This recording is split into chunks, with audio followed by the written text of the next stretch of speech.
it's JJ. You can find me on the web at jjconway.org. Also, meetup.com/buildwealth with JJ Conway. Today we're going to talk about pipe and drape, and most specifically, we're going to talk about the drape. So we did order some professional pipe and drape, but while we were waiting for that to come, I wanted to put my coming soon sign in the window. However, I did not want everybody to see that we were still under construction, and even after we finished construction, I really don't want everybody to be able to see what kind of stuff we have here. So until we build our retaining wall, I wanted that entire window space to be covered. And I made an interesting discovery. Just trying out different fabrics and sizes and things like that, I discovered that my son's black sheets fit perfectly in the window space and, believe it or not, have the same amount of sheerness as the poly premier drape that you'll see here. This is the unit that the mall supplied for us to block off the viewing.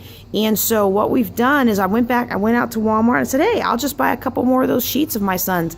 Well, they didn't have another one, because see, as you can see, this here is a king size fitted sheet, and it's a 108 by 96. It doesn't quite fit, so what I'm going to do is put the other one up and have more of a curtainy effect.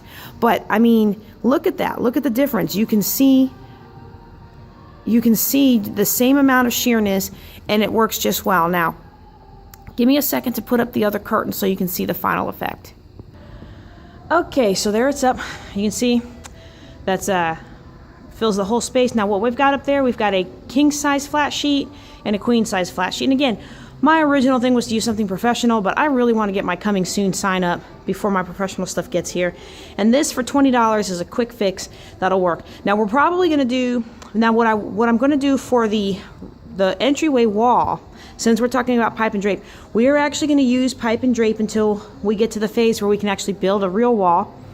But what we're going to do with that is we're going to go to the fabric store and we're going to buy the lengths of fabric. And if you can just take a closer look at this, all these sheets are, and I need to steam that, but just so you can see for the video, all these sheets are is basically a long length of fabric, loop folded over the top there, and then they've just kind of sewn it across the top. Let's see if I can zoom in there, okay?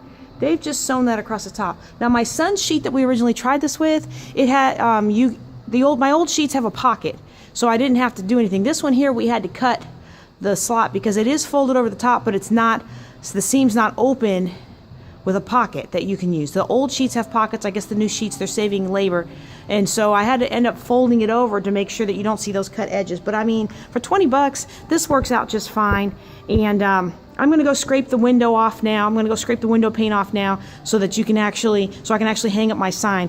And now that I have this up, I feel more confident scraping this off, because now people aren't going to be able to see all of our progress. I'm JJ Conway. I hope you've enjoyed this little video.